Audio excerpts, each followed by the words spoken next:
In this video, we are going to see how to obtain the joint probability matrix when the conditional probability matrix or channel matrix is given. So here they have given you the channel matrix with inputs x1, x2 and outputs y1 and y2.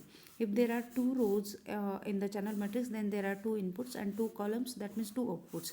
So probability y given as x, capital Y given x.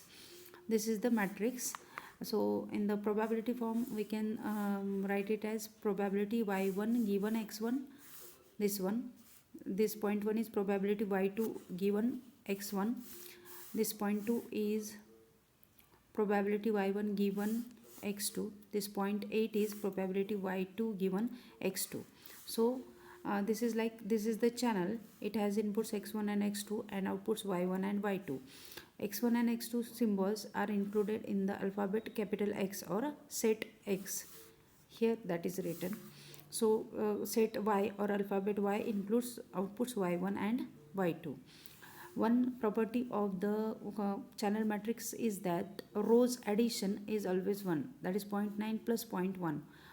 One row's elements addition is equal to 1, that is 0.9 plus 0.1 is 1, 0.2 plus 0.8 is 1. This is the property for the channel matrix or channel transition matrix, or which is also called conditional probability matrix. The video for this is already we have uploaded on this channel, that where we have explained what is the channel matrix or channel transition matrix. Now we have to obtain the joint probability matrix from this channel matrix.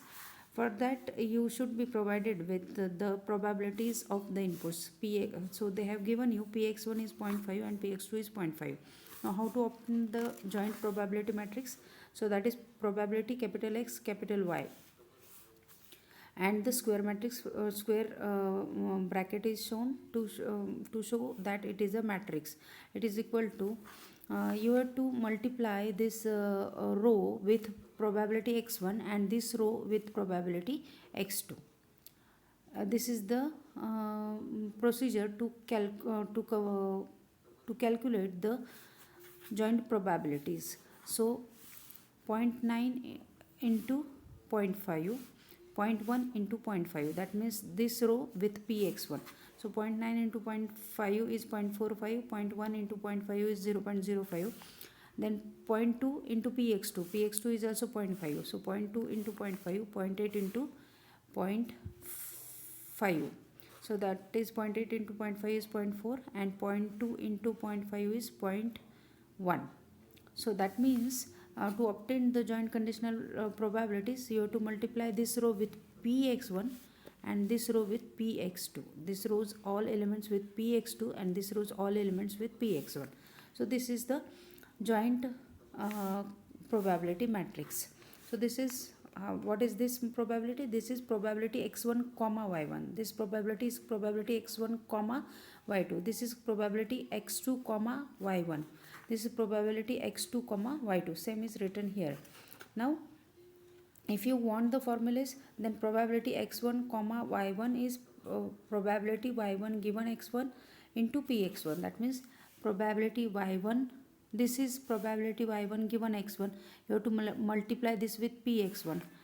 Then you will get px1 y1. Then probability y2 given x1 into probability x1 is probability x1 comma y2.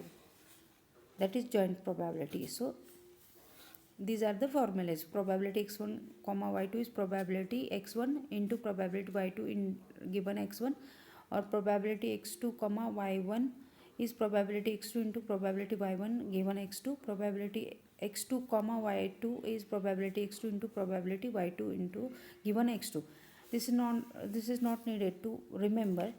Only thing is that in this matrix you have to multiply it with px1. And if you want the formulas, then it is easy on the spot also you can write the formulas. For example, if you want to write it as px1 comma y1 is equal to py1 given x1 into px1. Px1 comma y2 is py2 given x1 into px1. p x2 comma y1 is p y1 given x2 into p x2. P x2 comma y2 is p x2 into p y2 given x2. So not needed to remember this. Only thing is that this is the conditional probability matrix, multiplied it first row with px1, second row with px2, then you will get the formulas automatically. The only thing is that you need to you should be able to write these probabilities. That means this 0.9 is nothing but probability y1 given x1. You should know this. This 0.1 is probability y2 given x1. So this is the joint probability matrix. Now the property of joint probability matrix is you can find the output probabilities if you sum the column elements. So py1 is nothing but 0.45 plus 0.1. That is probability of y1. Probability of y2 is 0.05 plus 0.4. That means column element addition will give you the probabilities of outputs, and row element addition will give you the probability of input. Px1 is 0.45 plus 0.05. Px2 is 0.1 plus 0.4. This is 0.5.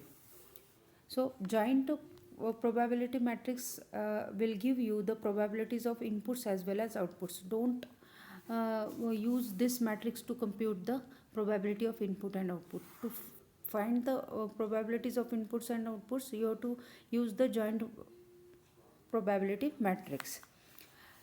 So another property is that probability of y1 plus probability of y2 is 1. That means output probabilities addition is 1 and input probability addition is 1. Now if you want the formula for py1, then again py1 is nothing but this addition. So px1 comma y1 plus px2 comma y1. So don't go in the formulas.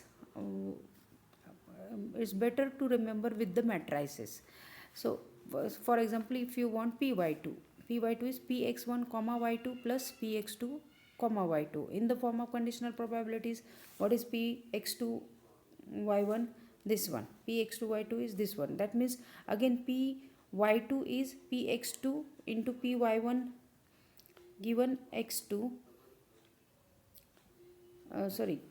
This p probability y2 is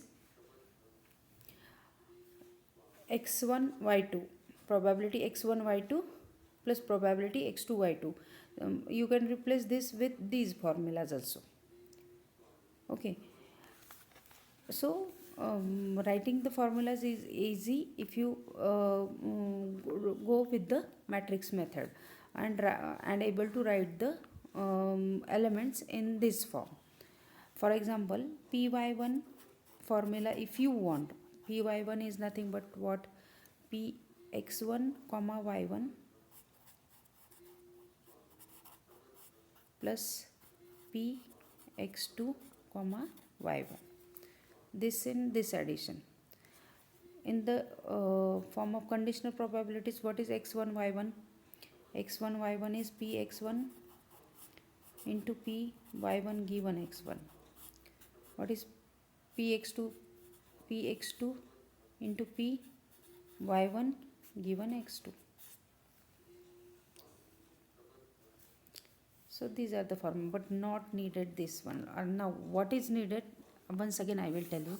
So this is the joint channel matrix or conditional probability matrix or transition matrix. Now it has suppose it has two rows, that means it has two inputs. It has two columns, that means two outputs. Third point you have to remember is that addition of the rows in the channel matrix is 1. This is the important point. Addition of rows in the channel matrix is equal to 1. 0.9 plus 0.1 is 1. 0.2 plus 0.8 is 1. This is this one. These three statements are important. That channel matrix is conditional probability matrix, and you need to write down this probability, all these four probabilities like this. That means probability, this is the probability y1 given x1, this is probability y2 given x1, this is 0.2 is nothing but probability y1 given x2, and this is probability y2 given x2. After that they have given it px1 px2. Now how to obtain joint probability matrix, multiply this row with px1 and this row with px2. So this one. Now how to obtain py1? Add these column elements. How to obtain py2? Add these column elements. Now how to obtain px1? Add these row elements. And to obtain px2, add these row elements. After that, third property is that probabilities of output symbols is equal to 1, and probabilities of input if you add probabilities of output symbols, that is equal to 1, and addition of probabilities of input symbols is equal to 1. So this is very important problem, and if you understand this problem, you can solve any problem like this, because they are just after that they are just the calculations.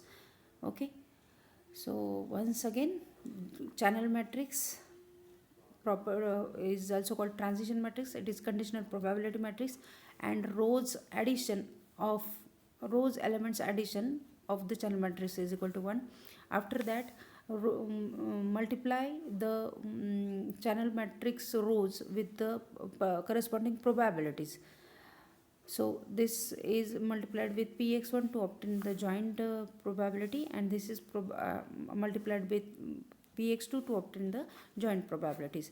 Now in joint probability matrix, addition of column elements is equal to the output symbol probabilities, and the addition of rows elements is equal to the input symbol probabilities. So to obtain the output and input symbol probabilities, you need the joint probability matrix.